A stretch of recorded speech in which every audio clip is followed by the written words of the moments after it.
വളരെ സന്തോഷം പകരുന്ന ഒരു വാർത്തയിലേക്കാണ്. അണ്ടർ-19 ലോകകപ്പിൽ ഭാരതം ഫൈനലിൽ. സെമിയിൽ അഫ്ഗാനിസ്ഥാനെ 7 വിക്കറ്റിന് തകർത്താണ് ഭാരതം ഈ നേട്ടം കരസ്ഥമാക്കിയത്. മലയാളി താരം ആരോൺ ജോർജ് സെഞ്ചുറി സ്വന്തമാക്കിയപ്പോൾ വൈഭവ് സൂര്യവംശിക്കും ആയുഷ് മാത്രയ്ക്കും അർദ്ധ സെഞ്ചുറി നേടി. വെള്ളിയാഴ്ച നടക്കുന്ന ഫൈനലിൽ ഇംഗ്ലണ്ടാണ് ഭാരതത്തിന്റെ എതിരാളികൾ. അണ്ടർ-19 ലോകകപ്പിൽ പിന്തുടർന്ന് ജയിക്കുന്ന ഏറ്റവും ഉയർന്ന സ്കോർ കൂടിയാണിത്. വിവരങ്ങളുമായി സ്പോർട്സ് ഡെസ്കിൽ നിന്നും ന്യൂസ് എഡിറ്റർ VS കൃഷ്ണരാജ് ചേരുന്നുണ്ട്. കൃഷ്ണരാജ്, എങ്ങനെ ഉണ്ടായിരുന്നു ക്രീസിലെ പെർഫോമൻസ്? ഒപ്പം മലയാളികൾക്കേറെ അഭിമാനകരമാകുന്ന ഒരു നേട്ടം കൂടിയാണ് എന്തായാലും അഫ്ഗാനെ തകർത്തുകൊണ്ട് ഭാരതം സ്വന്തമാക്കിയത്. എങ്ങനെ നോക്കിക്കാണാം ഈ പ്രകടനത്തെ? അശ്വതി, തികച്ചും ആധികാരികമായിരുന്നു ഭാരത കൗമാരത്തിന്റെ വിജയം എന്നത് എടുത്തു പറയണം. ടോസ് നേടി അഫ്ഗാനിസ്ഥാൻ ബാറ്റിംഗ് തിരഞ്ഞെടുക്കുകയായിരുന്നു. ഒരുപക്ഷെ ബാറ്റിംഗ് ട്രാക്കിൽ കൂടുതൽ റൺസ് ഉയർത്തുക, ഇന്ത്യയെ രണ്ടാമത് ബാറ്റിംഗിന് അയച്ച് പ്രതിരോധത്തിലാക്കുക എന്നതായിരുന്നു അഫ്ഗാനിസ്ഥാന്റെ തന്ത്രം. ആദ്യ 40 ഓവറുകളിൽ അത് വേണ്ടത്ര ഭരിച്ചില്ല എന്ന് വേണം പറയാൻ. പക്ഷെ അവസാനത്തെ 10 ഓവറുകളിൽ 110 റൺസിലേറെ സ്കോർ ചെയ്ത് അഫ്ഗാൻ 311 റൺസ് എന്ന കൂറ്റൻ വിജയലക്ഷ്യമാണ് ഭാരതത്തിന് മുന്നിലേക്ക് വെച്ചത്. കാരണം ഒരുപക്ഷെ വൈഭവ് സൂര്യവംശി എന്ന ആക്രമണ ക്രിക്കറ്ററുടെ വിക്കറ്റ് ഒരുപക്ഷെ ആദ്യം വീണാൽ അമ്പേ പ്രതിരോധത്തിലായി പോകും ഭാരതമെന്ന് അഫ്ഗാന് അറിയാമായിരുന്നു. പക്ഷേ മറുപടി ബാറ്റിംഗ് വരുമ്പോൾ, അതായത് ഈ അഫ്ഗാൻ നിരയിൽ ഫൈസൽ ഷിനോസാഡയും ഉസൈറുള്ള നൈസായിയുമാണ് സെഞ്ചുറികൾ നേടിയത്. ഇരുവരുടെയും സെഞ്ചുറി കരുത്തിലാണ് അഫ്ഗാനിസ്ഥാൻ മികച്ച സ്കോർ പടുത്തുയർത്തിയത്.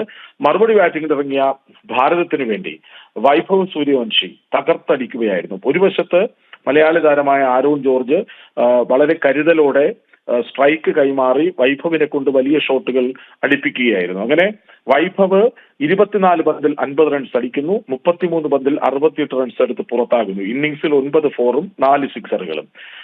വൺ ഡൗൺ ആയി ഈ വൈഭവ് പുറത്തായ ഉടൻ വരുന്നത്, ക്രീസിലേക്ക് വരുന്നത് ആയുഷ് മാത്രയാണ്.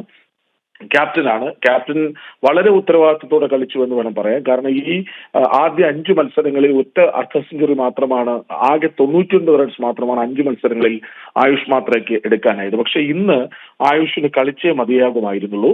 ആരോൺ ജോർജിനെ കൂട്ടുപിടിച്ച് ആയുഷ് മാത്രയുടെ മികച്ച ഒരു പ്രകടനമാണ് നമ്മൾ കണ്ടത്. ആയുഷ് മാത്ര 59 പന്തിൽ 62 റൺസ് എടുത്ത് പുറത്തായ ശേഷം എത്തിയ വിഹാൻ മൽഹോത്ര, കഴിഞ്ഞ മത്സരത്തിലും വിഹാന്റെ മികച്ച പ്രകടനം നമ്മൾ കണ്ടിരുന്നു. 47 പന്തിൽ 38 റൺസ് വിഹാൻ മൽഹോത്ര എടുക്കുന്നു. ആരോൺ ജോർജ് 104 പന്തിൽ 115 റൺസ് എടുക്കുന്നു. അങ്ങനെ അഭിമാനകരമായ ഒരു സെഞ്ചുറി, മലയാളികൾക്കേറെ ആഘോഷിക്കാവുന്ന, ഓർത്തുവെക്കാവുന്ന ഒരു മികച്ച ബാറ്റിംഗ് പ്രകടനമാണ് ആരോൺ ജോർജ് സ്വന്തമാക്കിയത്. അങ്ങനെ 10ാം ഫൈനലിലേക്ക്, അണ്ടർ-19 ലോകകപ്പ് ക്രിക്കറ്റിൽ 10ാം ഫൈനലിലേക്കാണ് ഇന്ത്യ ഇപ്പോൾ കടന്നിരിക്കുന്നത്. അതിൽ 5 തവണ കിരീടം നേടിയിട്ടുണ്ട്. 2000-ൽ യുവരാജ് സിംഗും കൈഫും ചേർന്ന്, 2008-ൽ വിരാട് കോഹ്ലിയുടെ നേതൃത്വത്തിൽ, 2012-ൽ ഉന്മുഖ് ചന്ദിന്റെ നേതൃത്വത്തിൽ, 2018-ൽ പൃഥ്വി ഷായുടെ നേതൃത്വത്തിൽ, അന്ന് ശുഭ്മാൻ ഗിൽ, ഇപ്പോഴത്തെ ഏകദിന ടെസ്റ്റ് ടീം ക്യാപ്റ്റൻ ശുഭ്മാൻ ഗില്ലും ഇപ്പോഴത്തെ സെൻസേഷണൽ താരം അഭിഷേക് ശർമ്മയും അടങ്ങുന്ന ടീം 2018-ൽ ഓസ്ട്രേലിയ. തീർച്ചയായും കൃഷ്ണരാജ്, നമ്മുടെ പിള്ളേര് സൂപ്പറാണ്. അത് തന്നെയാണ് അണ്ടർ-19 ലോകകപ്പിൽ ഭാരതം ഫൈനലിൽ എത്തിയിരിക്കുന്നു. അഫ്ഗാനിസ്ഥാനെ 7 വിക്കറ്റിന് തകർത്തുകൊണ്ടാണ് ഭാരതം ഈ നേട്ടം സ്വന്തമാക്കിയതൊപ്പം മലയാളി പൊളിയല്ലേ എന്ന് ചോദിക്കും വിധം ആരോണും തന്റെ പെർഫോമൻസ് ഉഷാറാക്കിയെന്ന് തന്നെയാണ് നമുക്ക് ലഭിക്കുന്ന വിവരം.